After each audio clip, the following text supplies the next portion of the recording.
Okay, अब ये question next है, ये भी क्वेश्चन इंपॉर्टेंट है जो बच्चे छोड़ देते हैं। इंपॉर्टेंट क्वेश्चन से भी है, represent 9.3 on the number line. अब इसे भी 9.3 को भी नंबर लाइन पर रिप्रेजेंट करने हैं। कैसे करने हैं ये आप यहाँ पर समझेंगे।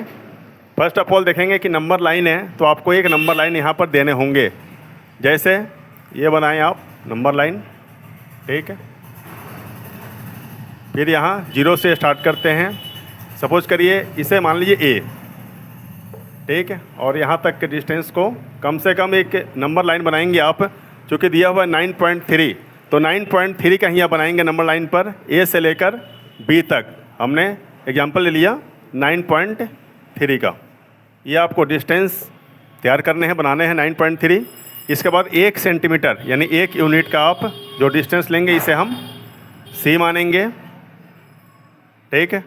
अब ए बी सी ये हमने 3 पॉइंट यहाँ पर नंबर लाइन पर बनाए।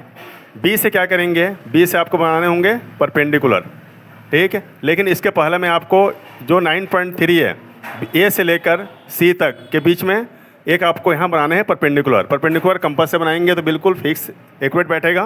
पहले आप ए से एक कट लेंगे, फिर यहाँ सी से भी एक कट लेंगे, ठीक। फिर ए से नीचे भी कट लेंगे, फिर यहाँ सी से भी एक कट लेंगे, ठीक है। और इन सबको क्या करेंगे, आपको मिला देने हैं बिल्कुल फिक्स पॉइंट पे, ठीक है।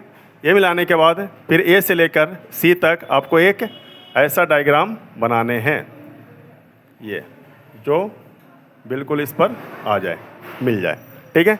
ए से सी तक ये हो गया।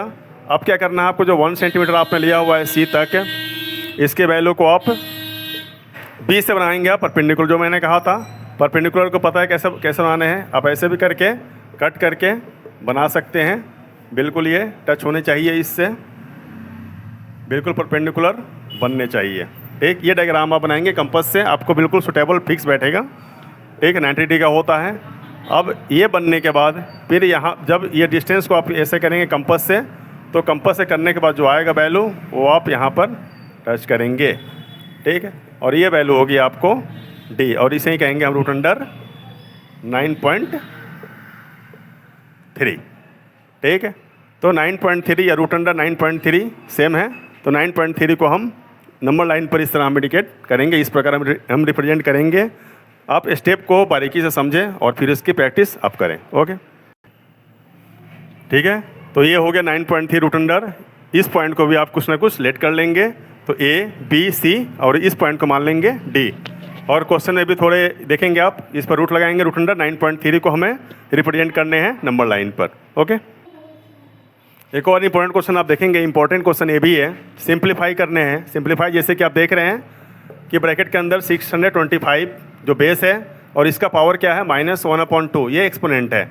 अब इन पूरे के भी एक्सपोनेंट और भी है, -1/4, इसके भी एक्सपोनेंट है 2, ठीक है। तो आप जानते हैं कि जो एक्सपोनेंट होते हैं ये दोनों मल्टीप्लाई में होते हैं, तो इसे आप ब्रैकेट में 625 -1/2 ब्रैकेट को क्लोज करें, -1/4, चूँकि 2 जो बाहर है ये दोनों मल्टीप्लाई में होते हैं, तो इसे मल्टीप्लाई में आप करेंगे। देखेंगे कि ये आपको रेशनल नंबर में है और ये 2 है, तो 2 से 4 कट जाएगा 2 टाइम्स में, ठीक। फिर इसे दोबारा जब भी आप स्टार्ट करें तो ऐसे आप एरो का साइन जरूर देंगे।